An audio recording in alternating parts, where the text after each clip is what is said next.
Doon ako man.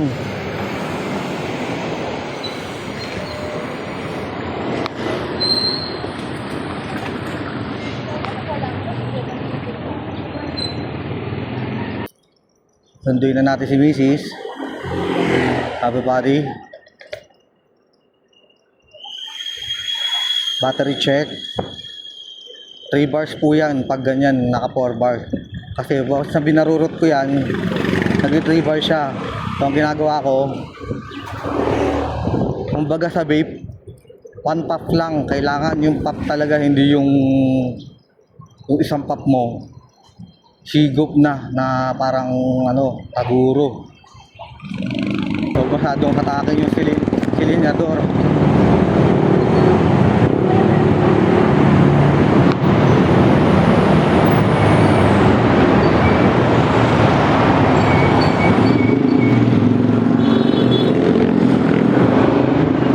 Mapapansin nyo, kanina nakapantalon ako. Ngayon, nakachinelas na lang ako. Kasi pauwi naman na si Mrs. Susunduin ko na lang naman na siya.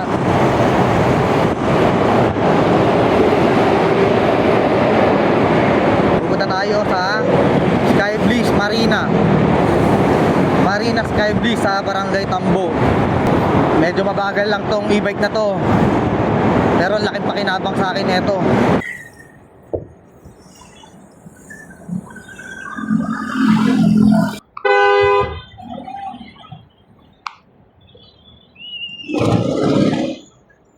Bala kong bumili ng Honda Navi, yung 110 o kaya 115. Yung Honda Navi, sa height ko, yun yung pinaka-safe na motor sa lahat. Kung patatakbuhin mo siya, hindi ganun kabilis, pero ganun siya kapogi. Kahit barurutin mo siya ng 80, pero yung takbo niya, takbong pogi pa rin. Ilalagay ka niya sa kaligtasan, hindi ka niya ilalagay sa alanganin. Parang itong e-bike na to, hindi niya gusto yung bumilis yung takbo mo, kasi pababawasan siya ng battery. Pagpaparamdam siya sa'yo kung kaya pa ba niya o hindi. Ngayon, ang paramdam sa akin ng e-bike na to, kaya pa niya hanggat masaya ako. At dahil masaya ako, bakit nga ba ako masaya ka?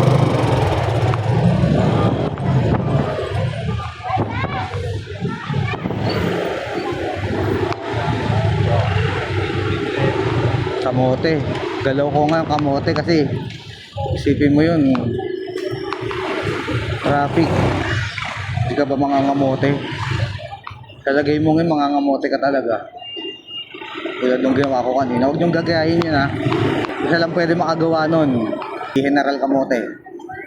Kaya lang naman siya tinawag na General Kamote kasi veterano siya sa pagmamaneho pagdating sa traffic, pagdating sa singitan. Yung tipong walang disgrasya na, ewan ko, kung may record na sana ganun, may nag-exist na sana accident.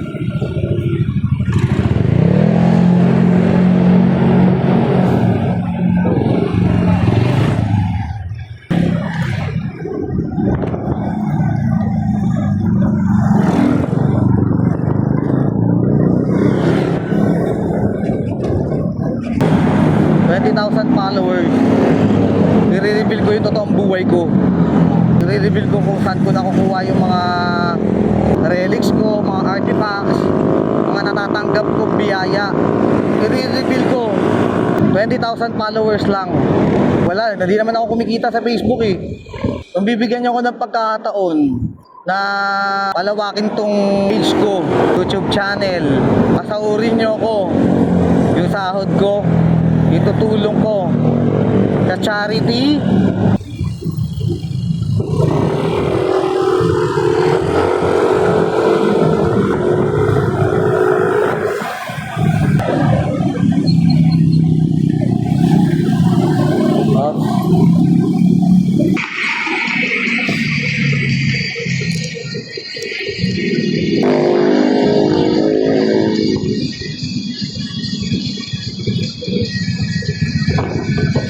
Road check tayo. Andito tayo sa Sa NAIA, Terminal 1, saka Terminal 2. Sa mga single bikers dyan, huwag nyo akong gagahin. Huwag kayong pumunta ng high road kapag e-bike lang gamit nyo.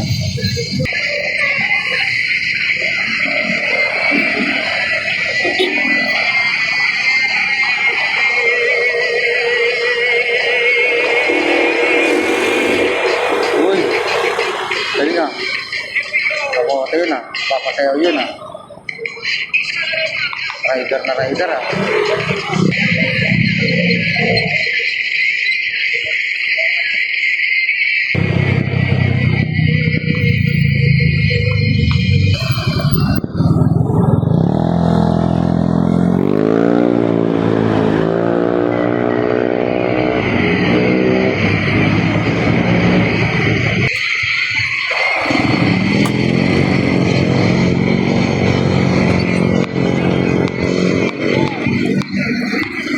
Welcome to Barangay Santo Niño, mga kapatid. Hey, lalabas tayo ng Barangay Santo Niño, then Barangay Don Galo. Sa pag-aaral ako yung daan nito sa susunod. Pag nagkaroon ako ng time, pag-aaral ako yung daan dyan. Pero sa ngayon, dito nga tayo, focus na tayo sa old ways.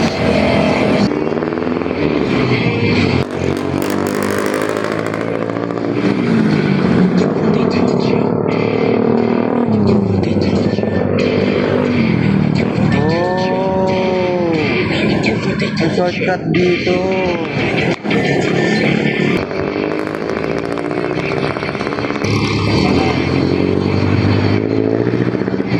Uy, Ferrari. Ferrari yun o ano? Lamborghini.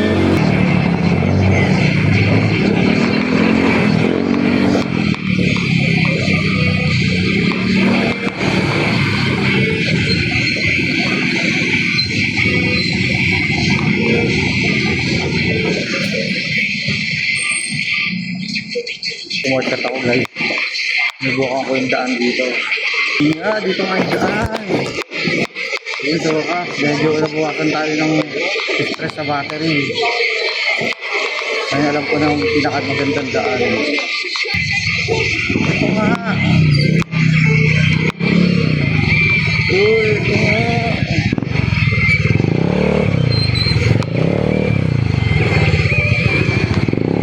Dito ang daan pala, Huerta.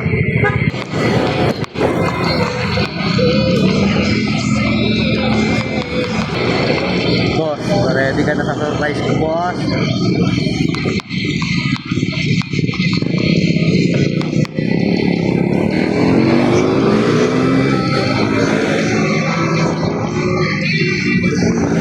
Uy, huwag kang bumigay, tingin mo. 2 bars yan. Ang totoo niyan, 1 bar na lang yan. Slowdown lang tayo mga kapatid sa gantong daanan. Pero minsan kailangan bisan mo kasi hindi mo mamamalaya may nasa likod na pala yung huhuli sa iyo. E-bike lang kasi gamit ko mga kapatid.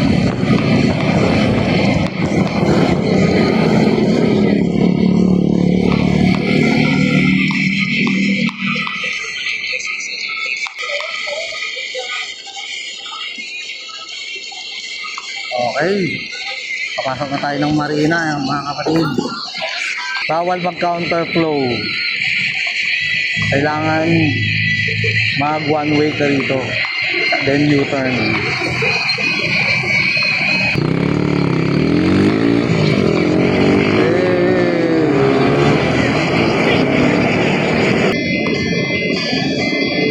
Sir,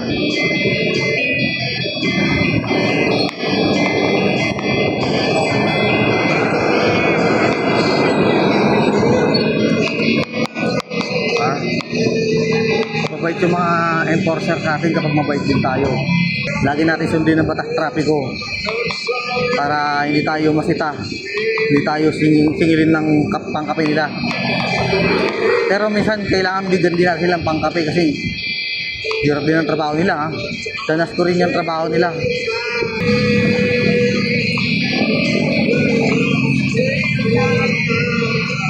Showcase. bili tayo ng ID.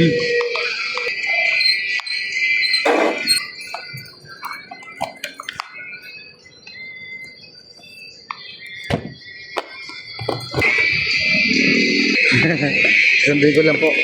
Thank you po. See? Papasok tayo. Bakit? Kasi e-bike lang ang dala ko. And also, alam nila na walang masamang gagawin ng ganitong klaseng hindi naman sa maingay, hindi sa mabilis, hindi sa gabal sa daan. Pagdating sa kalsada kasi nililimit yan. Maraming mga inggitero na biyahero eh.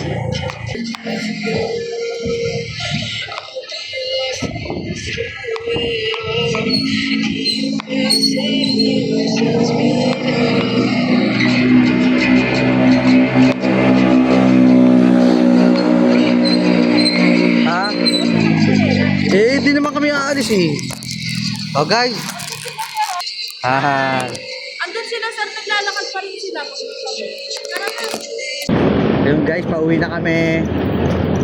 Battery check. 1 bar na lang ang battery namin.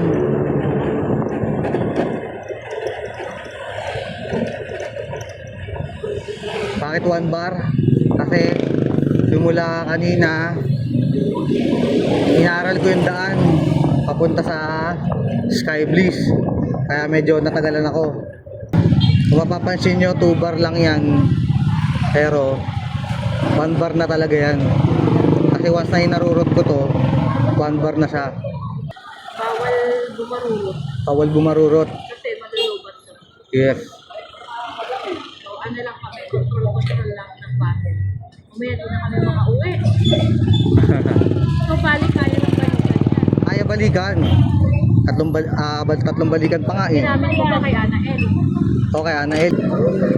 Shout out sa tumulong kay Joanne. Especially kay auntie. Natita namin.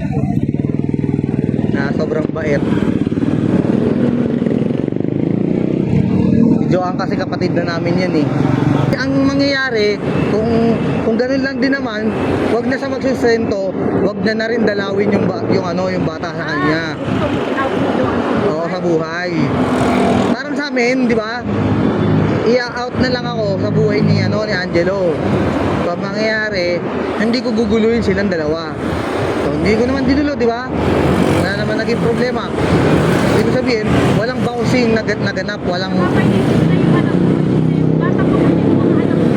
medyo bata pa kasi. 8 years old pa ba? Kailangan nasa nanay yan. Focus na tayo dito sa daan. Medyo alangan madilim. Walang mga lights. Pangit yung daanan dito sa service road, walang light.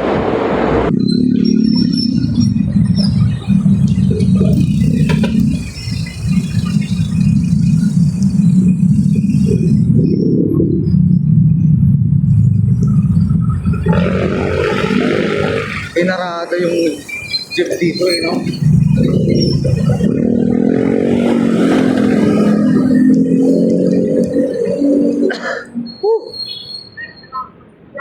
Salamat. Salamat Lord. Ayun na, nagbukas na naman ako ng delata. Lagi na lang ganun. Nagbubukas ako ng delata. Kakain ako. Bigla nagyaya agad si George na, kain na kayo dito. Kakabukas ko lang ng delata. Yung kinalahati ko na lang yung ulam, yung kain ko. Ha? Hindi, binuo ko na sa taas kasi masarap yung ulam sa taas eh. Hindi man din ipagpano natin. Oo. Biyahe. Andiyan pa kasi Joanne. Sir.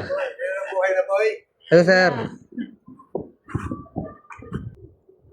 Hi.